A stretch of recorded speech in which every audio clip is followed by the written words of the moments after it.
ஸ்ரீ காளிமாதா ஜோதிடம் பிரபல ஜோதிடர் பண்டித் மகாராஜா. தொழில், கல்வி, வியாபாரம் மற்றும் மந்திர சூனிய பிரச்சனைகளுக்கு நிரந்தர தீர்வு. வணக்கம். செய்தி வீச்சு உங்களை வரவேற்றுக் கொள்கிறது.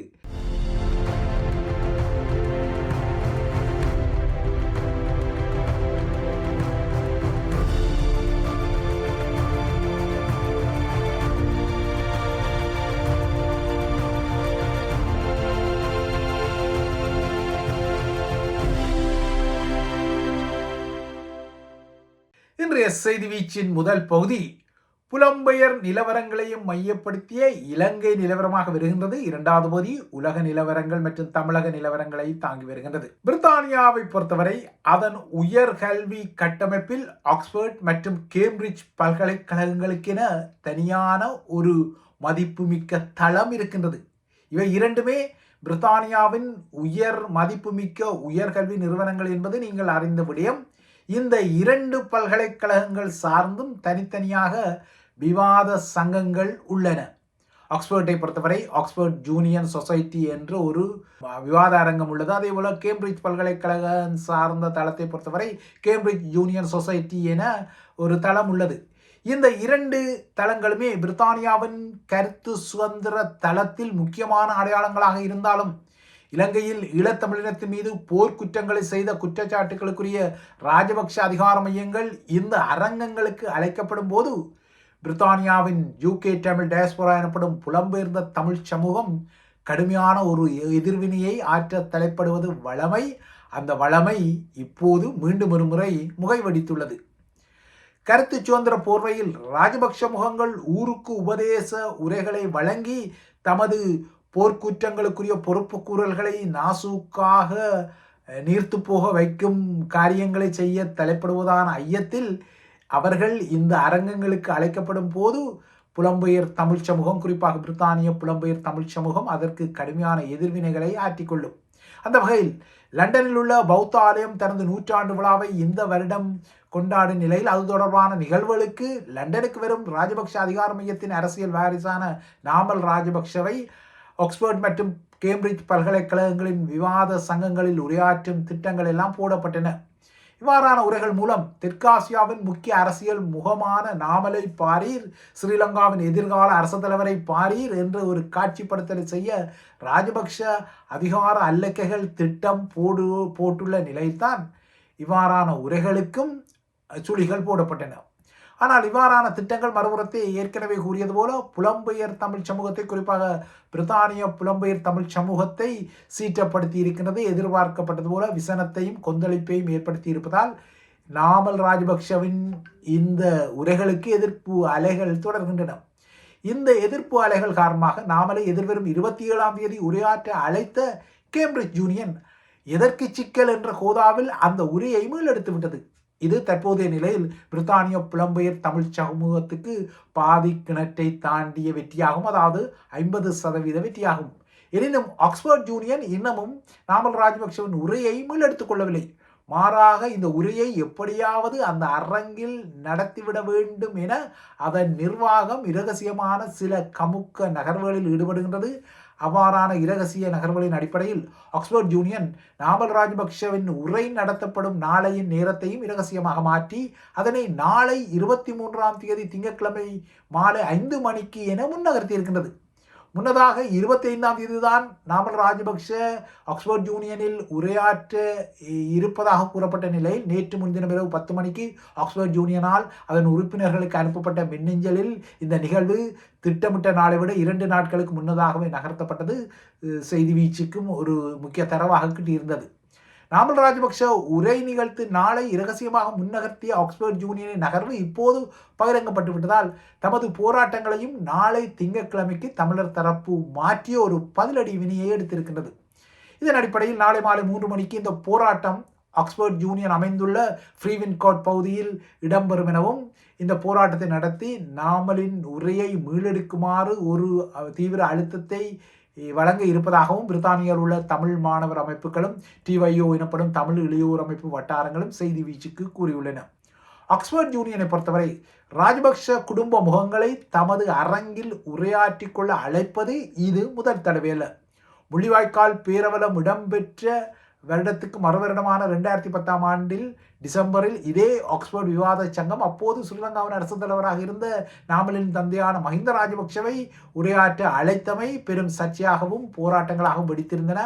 அன்று பிரித்தானியா வாழ் புலம்பெயர் தமிழர்கள் இதற்கு கடும் எதிர்ப்பை வெளியிட்டனர். இதனால் பாதுகாப்பு கவலைகளை காரணம் காட்டி இறுதியில் ஆக்ஸ்போர்ட் விவாத சங்கம் இந்த நிகழ்வை, அதாவது மஹிந்தவின் உரை நிகழ்வை மீளெடுத்திருந்தது.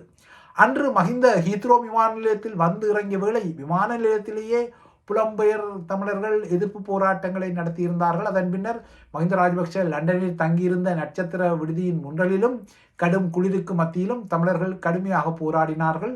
இவ்வாறான போராட்டங்களின் தீவிரம் காரணமாக மஹிந்தவின் உரை நடத்தப்பட்டால் அந்த உரை நடக்கும் நிகழ்வு பாதுகாப்பாக இராது என தாங்கள் கருதுவதால் இந்த நிகழ்வை மீளெடுத்ததாக அன்று, அதாவது 2010ஆம் ஆண்டு டிசம்பரில் ஆக்ஸ்போர்ட் யூனியன் ஒரு அறிக்கையை விடுத்திருந்தது.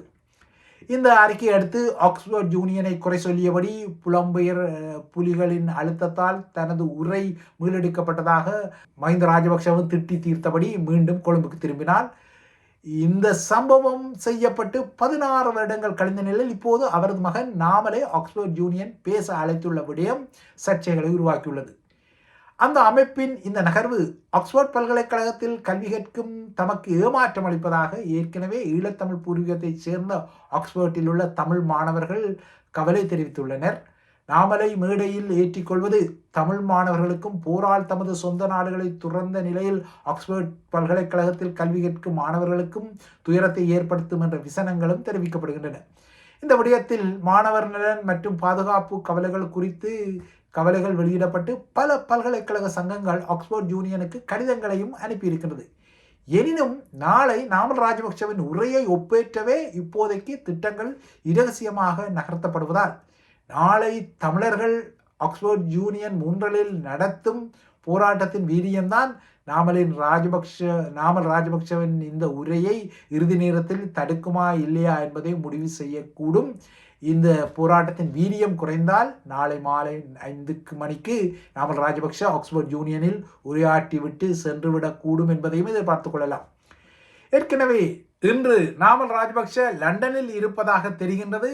லண்டனுக்கு வந்த நாமல் குழுவில் ராஜபக்ஷக்களின் தாமரை மொட்டு, அதாவது பொதுஜன பெரமுனவின் பொதுச் செயலாளர் சாகர காரியவசம் உட்பட்ட ராஜபக்ஷ அதிகார அல்லக்கு முகங்கள் இருப்பதாக குறிப்பிடப்படுகின்றது. இதற்கிடையே நாமல் ராஜபக்ஷ லண்டன் பயணத்தை ஆரம்பிப்பதற்கு முன்னர் மறக்காமல் பௌத்த மகா சங்கங்களிடம் சென்று ஆசீர்வாதத்தையும் பெற்றுக் கொண்டிருக்கின்றார். இதே போல பௌத்த மகா சங்கங்கள் அண்மையில் ஒரு கடும்போக்கு மாநாட்டை நடத்தி 10 அம்ச பிரகடனங்களை நிறைவேற்றி அதனை அனுரகுமார திசாநாயக்காவிடம், அதாவது அரசு தலைவரிடம் கையளிக்கும் நிலையில் இந்த அரங்கில் ஸ்ரீலங்காவின் எதிர்க்கட்சி தலைவர் சஜித் பிரேமதாசா உட்பட்ட முக்கியமான முகங்களும் அமர்ந்திருந்ததை காண முடிந்தது. அதாவது இப்போது எதிரணிகளை பொறுத்தவரை அனுர அரசாங்கத்தை எதிர்ப்பதற்குரிய ஒரு முக்கியமான துருப்புச்சீட்டாக பௌத்த கடும்போக்கு வாதத்தை நாசுக்காக கையில் எடுப்பது தெரிகின்றது. இதில் ராஜபக்ஷ அதிகார மையம் எனவோ, இல்லையென்றால் ரணில் எனவோ, இல்லையென்றால் சஜித் பிரேமதாசாவினவோ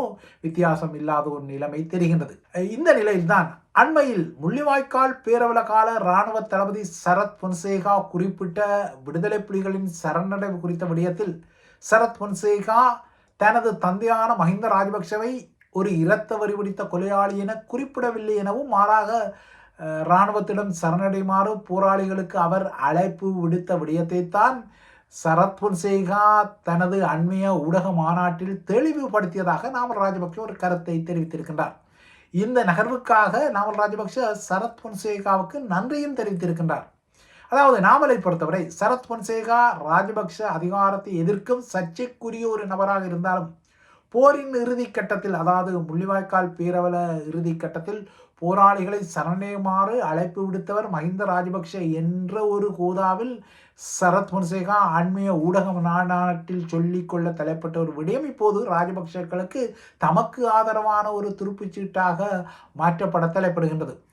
ஆனால் வெள்ளை கொடியுடன் சரணடைந்த நடேசன், புலித்தேவன் உட்பட்ட போராளிகளுக்கும் அதேபோல சரணடைவுக்கு பின்னால் ஸ்ரீலங்கா படையினரின் பிடியிலிருந்த தேசிய தலைவரின் இளைய புதல்வனான சிறுவன் பாலச்சந்திரனுக்கும், இல்லையென்றால் இசைப்பிரியா போன்றவர்களுக்கும் என்ன நடந்தது? அவர்கள் மாத்திரமல்ல, இதேபோல சரணடைந்த நூற்றுக்கணக்கான போராளிகளும் மிக குரூரமாக படுகொலை செய்யப்பட்ட நிலையில் அவர்களுக்கு என்ன நடந்தது என்பதை சொல்லிக் கொள்ளாமலே நாமல் ராஜபக்ச சரத் பொன்சேகா மஹிந்தவை ஒரு போர்க்குற்றவாளி என சொல்லவில்லை என்ற கோதாவில் அவரது அந்த அண்மை கால ஊடக மாநாட்டை மையப்படுத்திய கருத்தை தெரிவித்திருக்கின்றார். அப்போது ஸ்ரீலங்காவின் பாதுகாப்பு செயலாளராக இருந்த தனது சித்தப்பாவான கோட்டாபாய ராஜபக்சவும் அப்போது ஸ்ரீலங்காவின் படைத்தளபதிகளில் ஒருவராக இருந்த ஷவேந்திர சில்வாவுக்கும் இடையே நடந்த தொலைபேசி உரையாடல்கள் மூலம் எங்கப்பன் குதிருக்கள் இல்லை என்ற அரசியலை செய்து மஹிந்த ராஜபக்ச தமிழர்களுக்கு அழிவை ஏற்படுத்திய ஒரு தலைவர் அல்ல, மாறாக அவர்களுக்கு சுதந்திரத்தை கொண்டு வந்த ஒரு தலைவர் என்ற ஒரு பூச்சுட்டிலை நாமல் ராஜபக்ச செய்ய தலைப்படுகின்றார். அன்று அனைத்துலக செஞ்சிலுவை சங்கம் மற்றும் சர்வதேச மன்னிப்பு சபையுடன் ராஜபக்சேக்கள் பேச்சுவார்த்தையை நடத்தி தேசிய தலைவர் மற்றும் தமிழர்கள் தேனி தரப்பின் முக்கிய தளபதிகளை சரணடைய அனுமதித்ததாக சரத் பொன்சேகா குறிப்பிட தலைப்பட்டாலும் அவர் வெளியிட்ட காணொளியில் தலைவர்கள் தனித்தனியாக சரணடைய வந்தால் அது ஏற்றுக்கொள்ளத்தக்கது என கோட்டாபாய கூறுவதும் சர்வதேச அனுசரணையின் கீழ் அவர்கள் சரணடைய முயற்சித்தால் இராணுவம் தாக்குதலை தொடர வேண்டும் என அவர் வெளிப்படையாகவே ஷவேந்திர சில்வாவுக்கு அறிவுறுத்துவதும் இந்த காணொளியில் தெரிகிறது. அதாவது சர்வதேச மேற்பார்வையுடன் போராளிகள் சரணடைந்தால் அவர்களை படுகொலை செய்து கொள்ள முடியாது, ஏனென்றால் சர்வதேசம் அதற்கு சாட்சியமாக இருக்கும், எத்தனை பேர் சரணடைந்தார்கள் என்ற விவரங்களை வைத்திருக்கும் என்பதால் அவர்கள் சர்வதேச அனுசரணையுடன் இல்லாமல் இராணுவத்துடன் சரணடைந்தால் அவர்களை படுகொலை செய்யலாம் என்ற சதி திட்டத்தின் அடிப்படையில் தான் ஷவேந்திர சில்வாவுக்கு கோட்டாபாய இந்த அறிவுறுத்தலை விடுப்பது தெரிகின்றது. அது பகிரங்கமானது. அதாவது சாட்சிகளோ சர்வதேச மேற்பார்வையோ இல்லாமல் போராளிகள் இரகசியமாக இராணுவத்திடம் சரணடைந்தால் மட்டுமே அவர்களை இரகசியமாக படுகொலை செய்யலாம் என்ற அடிப்படையில் தான் அவர்கள் தனியாக இராணுவத்திடம் சரணடைய வேண்டும் என கோட்டாபாய ஷவேந்திர சில்வாவுக்கு வலியுறுத்துவது இந்த காணொளியில் தெரிகின்றது. இந்த நகர்வுகள், அதாவது ஷவேந்திர சில்வாவும் கோட்டாபாய ராஜபக்சவும் உரையாடியது, இல்லையென்றால் ஷவேந்திர சில்வாயை கோட்டாபாய ராஜபக்சவன் இந்த அறிவுறுத்தலை சொல்லிக்கொண்ட போது அங்கிருந்த ஒரு படைமுகம் இந்த உரையாடல்களை படம் பிடித்துக் கொள்வதை ஷவேந்திர சில்வா அறிந்து கொள்ளவில்லை. இதனால் தான் அவர் கோட்டாபாயா குறிப்பிட்ட வழிமுறைகளை தனது துணை படை அதிகாரிகளுக்கு சாதாரணமாக தெரிவிப்பது இந்த காணொளியில் பதிவாக்கப்பட்டிருக்கின்றது. இந்த காணொளி தான் கடந்த 18ஆம் தேதி அன்று சரத் பொன்சேகாவால் வெளிப்படுத்தப்பட்டது. ராஜபக்சேக்கள் போராளிகளை காப்பாற்ற முயற்சித்ததாக சரத் பொன்சேகா ஒரு கதையை கூறும் அளவுக்கு இந்த காணொளி அவருக்கு சில ஆதாரங்களை வழங்கிய நிலையில் இப்போது இந்த காணொளியை தட்டை திருப்பி போடும் வகையில் போராளிகளின் சரணடைவு முயற்சியை ராஜபக்சேக்கள் ஆதரித்தார்கள் என்ற ஒரு விடயத்தில் நாமல் ராஜபக்ச தட்டை திருப்பி போட்டு ஒரு கருத்தை சொல்ல முயன்றாலும் சரணடைய முயற்சியை ராஜபக்சேக்கள் ஆதரித்தமை, குறிப்பாக இராணுவத்திடம் சரணடையை சொல்லிய அழுத்தத்தை கொடுத்தமை போராளிகளை காப்பாற்ற அல்ல, இல்லையென்றால் சரணடைவுக்கு பின்னால் அவர்களை காப்பாற்றிக் கொள்வதற்காக அல்ல, மாறாக அவர்களை இரகசியமாக படுகொலை செய்யவே இந்த சதிகள் இருந்தன என்பது வெளிப்படையானது. ஆனால் நாமல் ராஜபக்சவும் சரத் பொன்சேகாவும் இந்த விடயத்தில் தமிழர்களுக்கும் அனைத்துலக அரங்குக்கும் பூச்சுற்ற தலைப்படுவதும் பகிரங்கமாகவே தெரிகின்றது. இவை இலங்கை விடயங்கள். அடுத்து தமிழக நிலவரத்தை நோக்கினால், தமிழக சட்டசபை தேர்தல் கள நிலவரங்களை நோக்கினால் தமிழகத்தின் தேர்தல் தேதி இன்னும் அறிவிக்கப்படாமல் விட்டாலும் தேர்தல் களம் சூடு பிடித்திருக்கிறது. அந்த வகையில் திருச்சியில் நேற்று நடைபெற்ற நாம் தமிழர் கட்சியின் மாநில மாநாட்டில் வைத்து 234 தொகுதிகளுக்கான வேட்பாளர்களை அதன் தலைமை ஒருங்கிணைப்பாளர் சீமான் அறிவித்திருக்கின்றார். 117 பெண்கள் 117 ஆண்கள் என இந்த பட்டியல் அறிவிக்கப்பட்டது. காரைக்குடி தொகுதியில் தான் போட்டியிட உள்ளதாகவும் சீமான் அறிவித்திருக்கின்றார். மாற்றத்தை விரும்பும் மக்களின் மாநாடு என்ற கருப்பொருளில் இடம்பெற்ற இந்த மாநாட்டில் பல்லாயிரக்கணக்கான மக்கள் பங்கேற்றனர். குறிப்பாக நாம் தமிழர் கட்சியின் தொண்டர்களும் இருந்தனர். இங்கு உரையாற்றிய சீமான் தனது கட்சி சமரசமின்றி 5வது முறையாக தனித்து தேர்தலில் போட்டியிடுவதாகவும் அறிவாயுதம் ஏந்தி அரசியல் களம் காணும் நாம் தமிழர் கட்சி ஒரு ரசிகர் கூட்டத்தை கொண்டிருக்கவில்லை, மாறாக லட்சிய கூட்டத்தை கொண்டிருப்பதாக சொல்லி தமிழக வெற்றி கழக தலைவர் நடிகர் விஜயையும் அவர் மறைமுகமாக தாக்க தலைப்பட்டார். நாம் தமிழர் கட்சி ஆட்சிக்கு வந்தால் உலகின் தலைசிறந்த இடமாக தமிழகம் மாற்றப்படும் எனவும் ஏழ்மை நிலையில்லாத வாழ்க்கை தமிழக மக்களுக்கு வழங்கப்படும் எனவும் இந்த மாநாட்டில் சீமான் குறிப்பிட்டார். தமிழ் தேசிய அரசியல் காலத்தின் தேவை எனவும் அவர் தனது உரையின் ஒரு கட்டத்தில் கூறிக்கொண்டார்.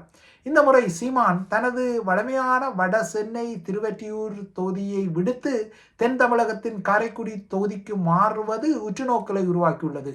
காரைக்குடி செட்டிநாடு கலாச்சாரத்தின் மையப்புள்ளியாகவும் காங்கிரஸ் கட்சியின் பாரம்பரிய கோட்டையாகவும் கருதப்படும் நிலையில் சீமான் அங்கு களமிறங்குவது அவதானிக்கப்படுகின்றது. அடுத்ததாக உலக நிலவரங்களை நோக்கிக் கொண்டார்.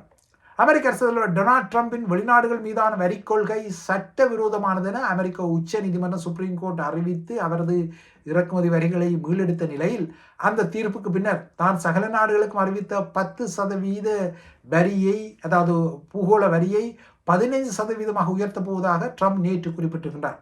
அமெரிக்க காங்கிரஸ் எனப்படும் அதன் நாடாளுமன்றத்தின் அங்கீகாரத்தை பெறாமல் இந்த புதிய வரிகள் சுமார் 5 மாத காலங்களுக்கு நடைமுறையில் இருக்கும் வகையில் அரசு தலைவருக்கு அதிகாரங்கள் இருப்பதால் இந்த அதிகாரத்தை பயன்படுத்தி அவர் இந்த வரி விதிப்பை அறிவித்திருக்கிறார். ஆனால் இந்த 5 மாத காலத்துக்கு பின்னர் இதனை நீடிக்க வேண்டுமானால் அதற்கு காங்கிரசின் அங்கீகாரம் தேவை என்பதும் குறிப்பிடத்தக்க விடயம். ட்ரம்பை பொறுத்தவரை அவரது 2ஆம் தவணை ஆட்சியில் இது ஒரு முக்கிய தோல்வியாகவும் அவரது நிர்வாகத்தின் பொருளாதார மற்றும் வெளியுறவு கொள்கை நிகழ்ச்சிகளின் போக்கை திசை திருப்பக்கூடிய ஒரு முடிவாகவும் உச்சநீதிமன்றத்தின் தீர்ப்பு மாறியுள்ள நிலையில்தான் உச்சநீதிமன்ற தீர்ப்புக்கு அடுத்து உச்சநீதிமன்ற நீதிபதிகளை சகட்டு மேனிக்கு கண்டித்துள்ள ட்ரம்ப் இப்போது தான் முன்னர் அறிவித்த, அதாவது வெள்ளி என்று அறிவித்த 10% வரியை 15% உயர்த்தப் போவதாக கூறியுள்ளார். இறுதியாக பிரான்ஸ் நிலவரங்களை நோக்கிக் கொண்டால், பிரான்சின் லியோனில் கடந்த 12ஆம் தேதியன்று தீவிர இடதுசாரி கும்பலால் கொல்லப்பட்ட அதிதீவிர வலதுசாரி இளைஞனான குவென்டின் டெங்ராவுக்கு நேற்று அவர் தாக்கப்பட்ட இடத்தில் அஞ்சலி செலுத்தப்பட்டுள்ளது. இந்த நிகழ்வுக்கு எதிராக பாசிச எதிர்ப்பு குழுக்களாலும் நாடளாவிய ரீதியில் எதிர்ப்பு ஆர்ப்பாட்டங்கள் ஆங்காங்கே நடத்தப்பட்டுள்ளன.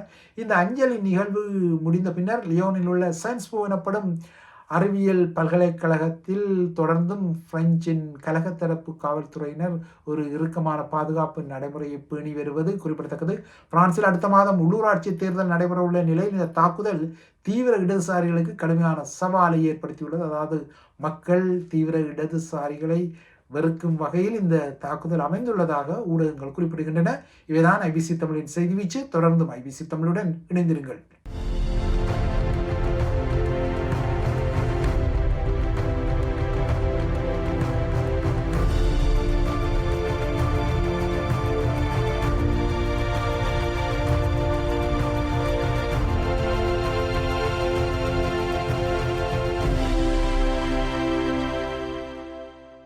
ஸ்ரீ காளிமாதா ஜோதிடம் பிரபல ஜோதிடர் பண்டித் மகாராஜா. தொழில், கல்வி, வியாபாரம் மற்றும் மந்திர சூனிய பிரச்சினைகளுக்கு நிரந்தர தீர்வு.